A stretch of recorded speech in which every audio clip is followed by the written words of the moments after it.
এই যে পরাচ্ছে জুতো। হ্যালো সবাইকে, hello and welcome back to my channel. আমি দিয়া আর তোমরা দেখছো দিয়াস ওয়ার্ল্ড। তো দিদির বাড়ি যাচ্ছি দুর্গাপুর। আগের ব্লগসে তোমরা দেখতেই পেয়েছো যে আমি আমার মেয়েকে নিয়ে দুর্গাপুর এসেছি। তো দুর্গাপুরে গিয়ে দিদির বাড়িতে বেশ দুদিন ঘরেই কেটে গেছিলো। তারপরে একদিন ফাইনালি আমরা একটু বেরোলাম। আর সেদিনকারে জিজুর ছুটি ছিল, মানে নাইট শিফট ছিল, যার জন্য জিজু আমাদেরকে একটু ড্রাইভ করে ঘুরতে নিয়ে গেল। আর আমরা দেখো এখানে সবাই মিলে বেরিয়ে গেছি, গাড়িতে বসেও পড়লাম। এই যে জিকো, আমার মেয়ে আর আমি পিছনেই বসে গেছি।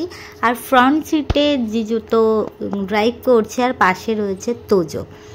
আমি যে দিদিকে পাশে নিয়েছি, আর দিদির শরীরটা খুবই খারাপ ছিল, তো ক্যাজুয়ালি মোটামুটি রেডি হয়ে বেরিয়ে গেছে। আর আমরা যাচ্ছিলাম ডাইনোসর পার্ক। অ্যাকচুয়ালি না, ওখানে এতটা প্রচণ্ড গরম না, তো বেরোতেও ইচ্ছে করে না ঘর থেকে, মনে হয় যেন এসিতেই বসে থাকি। এত বিচ্ছিরি গরম দুর্গাপুরে, গরম সব জায়গাতেই, বাট ওখানে যেন গরমটা একটু বেশি। তো ফাইনালি আমরা ডাইনোসর পার্কে চলে এসেছি। আর এখানে দেখো সাইডের থেকে একটা বেশ বন জঙ্গলের মতো রয়েছে, দেখতে বেশ ভালোই লাগছিল। আর জিজু বলল চলো পার্কে, নিশ্চয়ই হাওয়া টাওয়া থাকবে, বেশ ভালোই লাগবে। তো ফাইনালি আমরা চলে এসেছি। আর এটা একটা সুবিধা, খোলা মাঠের মধ্যে আমরা ফুল গাড়িটা নিয়েই ঢুকে যেতে পারলাম। তারপর আমরা চলে এসেছি পার্কের ভিতরে।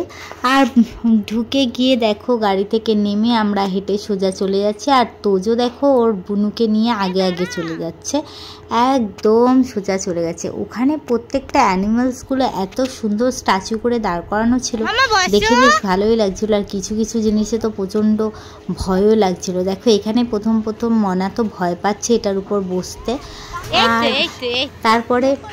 তারপরে ওখান থেকে আমরা নেমে গেলাম। নেমে ওখানে একটা জায়গা নিয়ে গেছিলাম বসার জন্য, গাড়ির সামনে বসেই পড়লাম। কিন্তু এত প্রচণ্ড গরম ছিল, একটু হাওয়া নেই, তো অস্বস্তিকর একটা পরিবেশ লাগছিল। তারপর ওখানে একটাই মাত্র আলু কাবলির দোকান বসেছিল, তো সেইটা নেওয়া হয়েছিল। আর আমার মেয়ে দেখো রেন্দামসে চিপস খেয়ে যাচ্ছে। তো ওই আলু কাবলিটা কিনতে জিজু গেল, কিন্তু আলু কাবলিটা না এতটা মিষ্টি মিষ্টি করে দিয়েছিল যেন ঠিক ভালোই লাগলো না।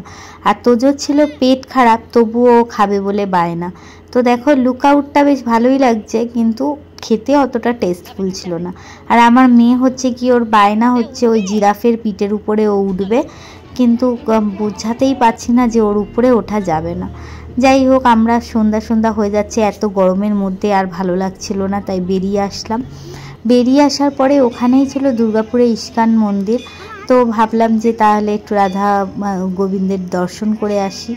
তো দর্শন করতে আমরা ভিতরে ঢুকে গেলাম। ওর মিমি ওকে নিয়ে ভিতরে যাচ্ছিল, আমি জুতোটা খুলে তারপরে একটা ছোট ক্লিপ নিয়ে নিলাম।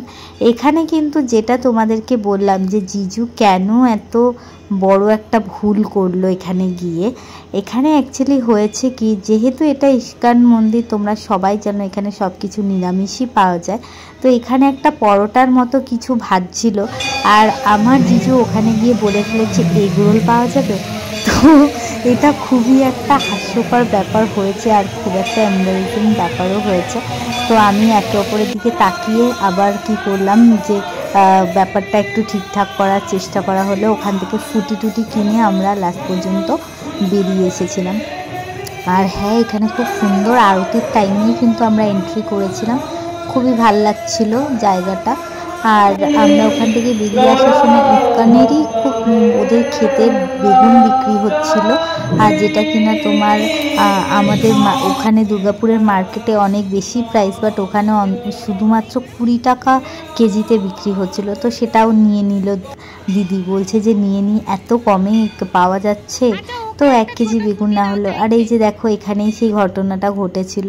তারপর ফাইনালি আমরা ওখান থেকে বেরিয়ে খাওয়ার জায়গায় চলে এলাম। আর এই যে তোজো বাবুর এত পেট খারাপ, তবুও কোনো কিছুতে মাফ নেই, ও খেয়েই যাচ্ছে।